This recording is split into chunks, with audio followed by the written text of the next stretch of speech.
नमस्कार, मैं हूं अरुण तोमर। आप देख रहे हैं एशियन न्यूज। हमारे खास कार्यक्रम कैबिनेट एनालिसिस में आपका स्वागत है।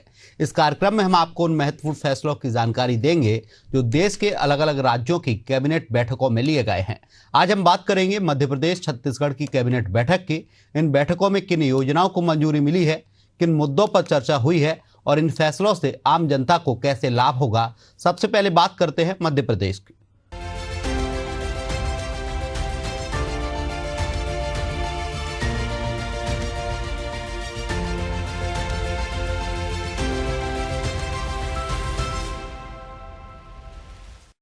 मुख्यमंत्री डॉक्टर मोहन यादव की अध्यक्षता में कैबिनेट की बैठक आयोजित की गई।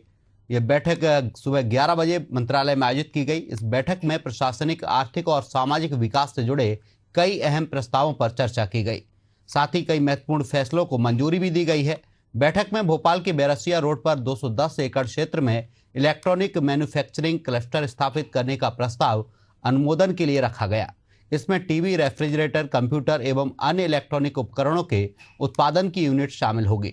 अनुमानित निवेश लगभग 300 करोड़ होगा, जिसमें बुनियादी ढांचे, सड़क, जल, बिजली के विकास पर ध्यान दिया जाएगा। इससे प्रदेश में रोजगार की संभावनाएं बनेंगी और निवेशकों को आकर्षित किया जाएगा। इस पर देखिए हमारी एक खास रिपोर्ट।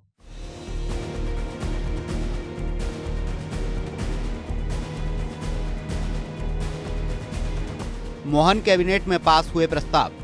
पुलिस विभाग में 22,500 उम्मीदवारों की भर्ती। प्रधानमंत्री किसान सम्मेलन में पीएम शिविर की पुष्टि। 5 आयुर्वेदिक महाविद्यालय तथा वेलनेस सेंटर खोले जाएंगे। बदलेंगे सिविल सेवा कर्मचारियों के अवकाश नियम। मुरैना में खोली जाएगी आधुनिक शक्कर मिल। Electronic manufacturing cluster EMC 2.0। आयुर्वेदिक महाविद्यालय और wellness centre. Gandhi medical college में इंडोक्राइनोलॉजी विभाग। गीता भवन योजना को मिली मंजूरी। आदिवासी छात्रों को 12 महीने की मिलेगी छात्रवृत्ति। सरकारी कर्मचारियों के लिए अवकाश नियम घोषित। सरोगेसी से मां बनने वाली शासकीय सेवकों के लिए मैटरनिटी लीव। कैबिनेट ने अगले 3 साल में पुलिस विभाग में 22,500 नए पदों की भर्ती का निर्णय लिया है। भर्ती प्रक्रिया पूरी तरह पारदर्शी और त्वरित करने के उद्देश्य से मध्य प्रदेश पुलिस भर्ती board MP police requirement board गठित किया जाएगा।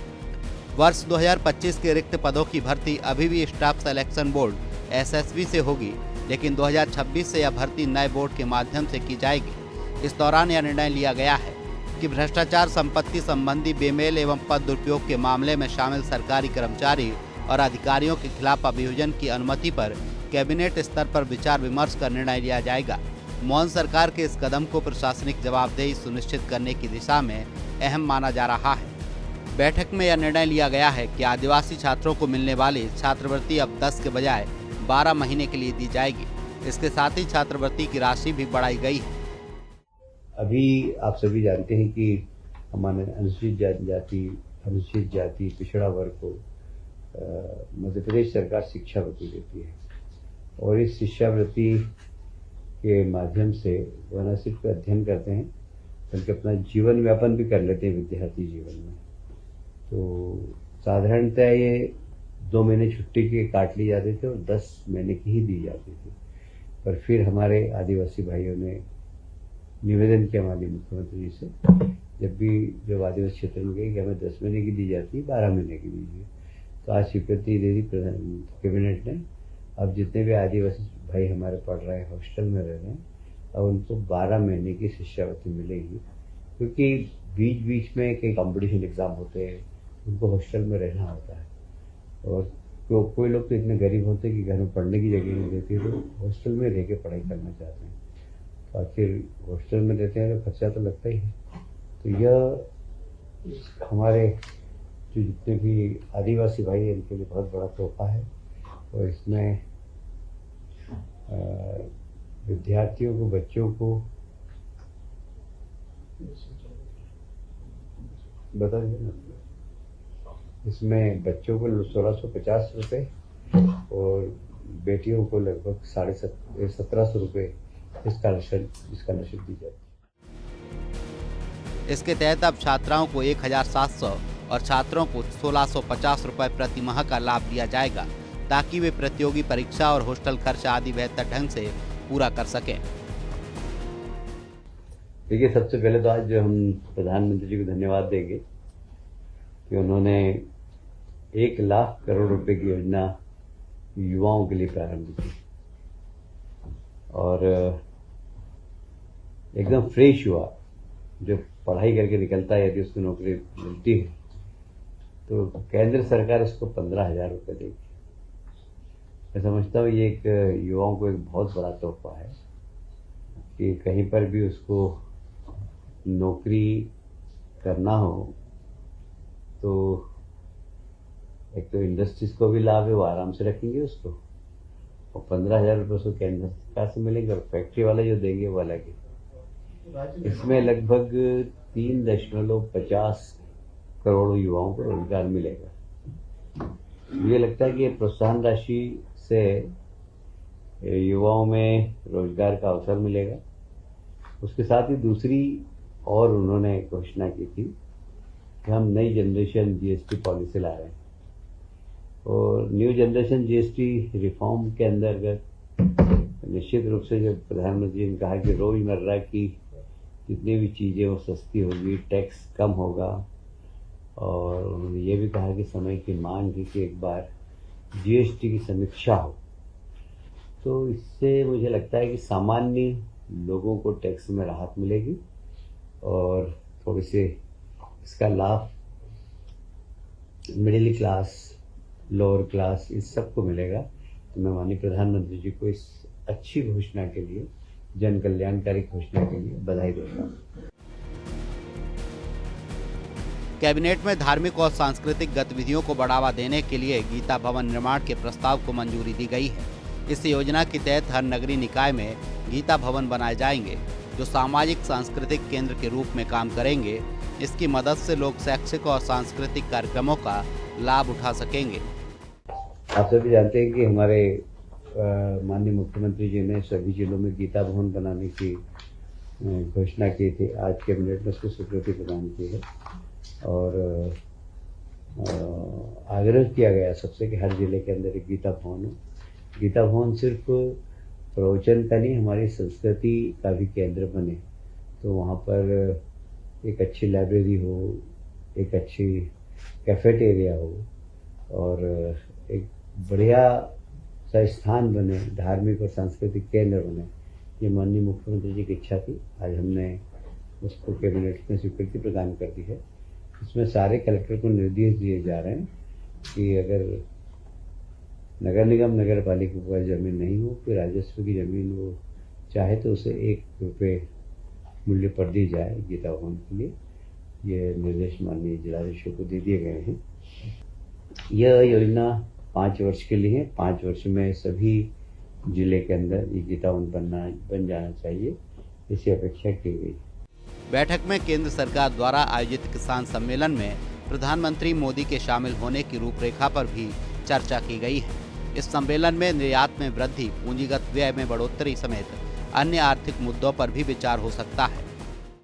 आप सभी जानते हैं, अभी प्रधानमंत्री जी का एक भाषण हुआ था। उन्होंने कहा था कि आत्मनिर्भर भारत के लिए स्वदेशी बहुत ज़रूरी है और उन्होंने आग्रह किया था कि हमारे स्वदेशी कलाकार, उनके द्वारा निर्मित वस्तुएं आप खरीदेंगे तो भारत आत्मनिर्भर होगा। और इसी दृष्टि से केंद्र सरकार, प्रदेश सरकार, डबल इंजन की सरकार दोनों मिल के काम कर रहे हैं। मुझे गर्व है कि पिछले दिनों राजनाथ सिंह जी ने रायसेन उमरिया गांव में 10 अगस्त को BML आधुनिक रेल कोच कारखाने का शिलान्यास किया है। शायद आपकी जानकारी होगी कि पहले रेल के डिब्बे भी हम बाहर से मंगाते थे, अब हम स्वयं मैन्युफैक्चरिंग करेंगे और हमारे देश की रेल में कोशिश ये होगी कि हर चीज़ स्वदेशी हो और इस दिशा में पिछले 11 वर्षों में काफ़ी तेज़ी से काम हुआ है। इसी तरह धार में PM मित्रा पार्क, सभी जानते हैं, टेक्सटाइल का एक बहुत बड़ा पार्क बन रहा है और मध्य प्रदेश नहीं, पूरा देश टेक्सटाइल के मामले में पूरी दुनिया में पहचान होती थी। कभी धीरे धीरे हमने अपनी पहचान खोई, पर हम पुनः पहचान बना रहे हैं। माननीय प्रधानमंत्री जी का बहुत रुचि है इसमें। और इसलिए पीएम मित्रा पार्क यहाँ पर धार जिले के अंदर एक बड़ा बन रहा है। उसके उद्घाटन के लिए भी माननीय प्रधानमंत्री जी आने वाले हैं। मुरैना की शक्कर मिल में किसानों के लिए आधुनिक शक्कर मिल खोले जाएंगे। इस प्रोजेक्ट को पूरा करने में 54.81 करोड़ रुपए खर्च किए जाएंगे। वहीं मजदूरों को बकाया 54.81 करोड़ की राशि भी दी जाएगी। एक मुरैना जिले के केलारस में बहुत पुरानी शुगर फैक्ट्री है जो काफ़ी वर्षों से बंद थी। हमारे विधानसभा के अध्यक्ष महोदय, वहाँ के जनप्रतिनिधि अजय सिंह कंसाना जी, उन सबका इच्छा थी कि मिल बंद है, बाकी वहाँ पर मजदूरों का पैसा नहीं मिला। तो हमने, आप जानते हैं कि जैसे माननीय मोहन जी ने शपथ ली और उसके बाद सबसे पहला काम किया था कि हुक्म दे मिल के मजदूरों को जो कम से कम 25-30 साल से उनका बकाया राशि के लिए आंदोलन कर रहे थे, हमने वो काम देने, उनको राशि देने का काम किया था, मिल की ज़मीन बेचकर और उसका व्यवसाय को खोल करके। उसी प्रकार इस मुरैना के शक्कर कारखाने का भी हम, वहाँ पर ये था कि पहले तो प्रस्ताव ये आया था कि इसको बेच दिया जाए, वहाँ पर एक MSME के बड़ा सेंटर बना दिया जाए, पर वहाँ किसानों की वैसी इच्छा है कि शक्कर कारखाना ही डाले। तो यदि किसान, जनप्रतिनिधि सब लोग मिलकर आग्रह करेंगे तो वहाँ पर फिर से आधुनिक शक्कर कारखाना डालेंगे, क्योंकि लोगों ने अपनी क्राप चेंज कर ली। पहले वहाँ गन्ना काफ़ी होता था, गन्ना कम होता है। यदि किसान चाहेंगे कि हम गन्ना बोना चाहते हैं तो इसको चालू करेंगे, और नहीं तो वहाँ पर छोटे छोटे उद्योग MSME के लिए जगह मिल जाए, इसके लिए हम लोग प्रयास करेंगे। इसकी सैद्धांतिक स्वीकृति कैबिनेट ने प्रदान कर दी। कैबिनेट बैठक में सरोगेसी से मां बनने वाली सरकारी कर्मचारियों के लिए मैटरनिटी लीव के मामले पर भी चर्चा की गई है। केंद्र की तर्ज पर MP में भी सरोगेसी मैटरनिटी लीव नियम लागू किया जाएगा। प्रसूति अवकाश के साथ ही दत्तक संतान और सिंगल पेरेंट्स या दिव्यांग पेरेंट्स को भी इस नियम का लाभ मिलेगा। ये जितने भी सिविल सेवा के हमारे कर्मचारी अधिकारी हैं, उनकी जितने भी अवकाश के नियम हैं वो भारत सरकार के अनुरूप अब कर दिए गए हैं, जिसमें विशेषकर जितनी महिला शासकीय सेवक है उनको कमीशनिंग माँ की प्रसूति का अवकाश की पात्रता है। ये नवीन प्रावधान है। कमीशनिंग से मतलब है कि खुद की गोद का उपयोग नहीं करते हुए किसी दूसरे की गोद का उपयोग करें, तो उस बच्चे के लालन पालन के लिए। और पहले हमारे यहाँ प्रावधान नहीं था। अवकाश विभागों में शैक्षणिक सबर को 1 वर्ष में 10 दिन का अर्जित अवकाश की पात्रता है। ये भी एक नवीन प्रावधान है। दत्तक संतान ग्रहण करने के लिए शासकीय सेवक को पितृत्व कुल 15 दिवस की पात्रता, ये भी एक नवीन प्रावधान है। संतान पालन अवकाश की पात्रता एकल पुरुष शासकीय सेवक को भी दिया जाना है, ये नवीन प्रावधान है। यदि कोई सिंगल पेरेंट्स हो उसको भी दी जाएगी। दिव्यांग अथवा गंभीर अस्वस्थ शासकीय सेवक, उसको अवकाश का आवेदन देना जरूरी होता था। अब यदि वो अवकाश का आवेदन नहीं दे, बाद में भी दे, तो भी उसको मान्य किया जाएगा। कई बार एक्सीडेंट हो जाता है, कोई बेहोश हो गया, नहीं दे सकता। तो ये एक भारत शासन के जितने प्रावधान थे हमारे मध्य प्रदेश में भी हमारे यहाँ के जो सिविल सेवा में काम करने वाले अधिकारी हैं, उन सबको लाभ मिलेगा। अब बात करेंगे छत्तीसगढ़ की कैबिनेट बैठक की, जहां मुख्यमंत्री विष्णुदेव साय की अध्यक्षता में राजधानी रायपुर स्थित मंत्रालय महानदी भवन में आयोजित छत्तीसगढ़ कैबिनेट बैठक में महत्वपूर्ण निर्णय लिए गए हैं। डिप्टी सीएम अरुण साव ने कैबिनेट मीटिंग के बाद प्रेस कॉन्फ्रेंस में बताया कि मंत्रिपरिषद ने निर्णय लिया है कि राज्य के अनुसूचित क्षेत्र एवं माडा पॉकेट क्षेत्र में रहने वाले अंत्योदय और प्राथमिकता श्रेणी के परिवारों को सार्वजनिक वितरण प्रणाली के अंतर्गत हर माह वितरित किए जाने वाले 2 किलो चना की आवश्यक मात्रा नागरिक आपूर्ति निगम द्वारा ई-ऑक्शन प्लेटफॉर्म के माध्यम से खरीदी जाएगी। इस पर देखिए हमारी खास रिपोर्ट।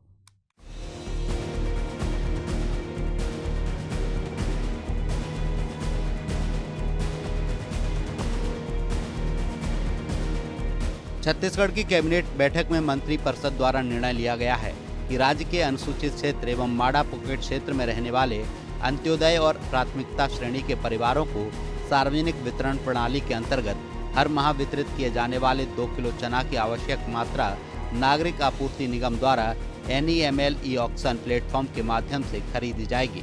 यह खरीदी वित्तीय वर्ष 2024-25 में स्वीकृत 0.25% या इससे कम ट्रांजैक्शन सर्विस के चार्ज पर की जाएगी। बैठक में निर्णय लिया गया कि राज्य के अनुसूचित क्षेत्र एवं माडा पॉकेट क्षेत्र में रहने वाले अंत्योदय और प्राथमिकता श्रेणी के परिवारों को सार्वजनिक वितरण प्रणाली के अंतर्गत हर माह वितरित किए जाने वाले 2 किलो चना की आवश्यकता नागरिक आपूर्ति निगम द्वारा NEML ई-ऑक्शन प्लेटफॉर्म के माध्यम से खरीदी जाएगी। यह खरीदी वित्तीय वर्ष 2024-25 में स्वीकृत 0.25% या इससे कम ट्रांजैक्शन सर्विस चार्ज पर की जाएगी। इसके साथ ही मंत्रिपरिषद ने कहा है कि जुलाई 2025 से नवंबर 2025 तक जिन हितग्राहियों ने चना नहीं लिया है उन्हें पात्रता अनुसार चना दिसंबर 2005 तक वितरित कर दिया जाएगा। मंत्रिपरिषद ने नवा रायपुर में सूचना प्रौद्योगिकी IITS उद्योग की स्थापना को प्रोत्साहित करने के लिए 90 एकड़ भूमि के भूखंड को रियायती प्रीमियम दर पर आवंटित करने का निर्णय लिया है। इस फैसले का उद्देश्य IT क्षेत्र में निवेश को आकर्षित करना और औद्योगिक विकास को गति देना है। रियायती दर पर भूमि उपलब्ध होने से निजी क्षेत्र की भागीदारी बढ़ेगी और रोजगार के नए अवसर भी सृजित होंगे। इस पहल से नवा रायपुर में न सिर्फ तकनीकी और आर्थिक गतिविधियों को बढ़ावा मिलेगा बल्कि यहाँ की बसाहट और शहरीकरण की प्रक्रिया को भी बल मिलेगा। IT कंपनियों की स्थापना से क्षेत्र में आधारभूत संरचनाएं विकसित होंगी जिससे स्थानीय निवासियों को भी प्रत्यक्ष और अप्रत्यक्ष लाभ मिलेगा। मंत्रिपरिषद ने एक और महत्वपूर्ण निर्णय छत्तीसगढ़ के आर्थिक विकास और रोजगार के दृष्टि से लिया है। उसके अंतर्गत नवा रायपुर में सूचना प्रौद्योगिकी IITS उद्योग की स्थापना को प्रोत्साहित करने के लिए 90 एकड़ भूमि के भूखंड को रियायती प्रीमियम दर पर आवंटित करने का निर्णय लिया गया है। इस फैसले का उद्देश्य IT क्षेत्र में निवेश को आकर्षित करना और औद्योगिक विकास को गति देना है। रियायती दर पर भूमि उपलब्ध होने से निजी क्षेत्र की भागीदारी बढ़ेगी और रोजगार के नए अवसर सृजित होंगे। इस पहल से नवा रायपुर में न सिर्फ तकनीकी और आर्थिक गतिविधियों को बढ़ावा मिलेगा बल्कि यहाँ की बसाहट और शहरीकरण की प्रक्रिया को भी बल मिलेगा। IT कंपनियों की स्थापना से क्षेत्र में आधारभूत संरचना विकसित होगी जिससे स्थानीय निवासियों को प्रत्यक्ष व अप्रत्यक्ष लाभ मिलेगा। इन दोनों कैबिनेट बैठकों ने स्पष्ट रूप से यह संदेश दिया है कि दोनों राज्य अपनी प्रशासनिक जवाबदेही, सामाजिक कल्याण और आर्थिक विकास को समान रूप से प्राथमिकता दे रहे हैं। औद्योगिक निवेश, रोजगार सृजन, शिक्षा, स्वास्थ्य, संस्कृति और धार्मिक गतिविधियों को बढ़ावा देने के साथ साथ पारदर्शिता सुनिश्चित करने के कदम उठाए गए हैं। मध्य प्रदेश और छत्तीसगढ़ की इस कैबिनेट बैठक से प्रदेश में विकास की गति होगी। हालांकि अब देखना होगा जमीनी स्तर पर इसका असर कब देखने को मिलेगा। फिलहाल के लिए कैबिनेट एनालिसिस में इतना ही। आप देखते रहिए एशियन न्यूज। नमस्कार।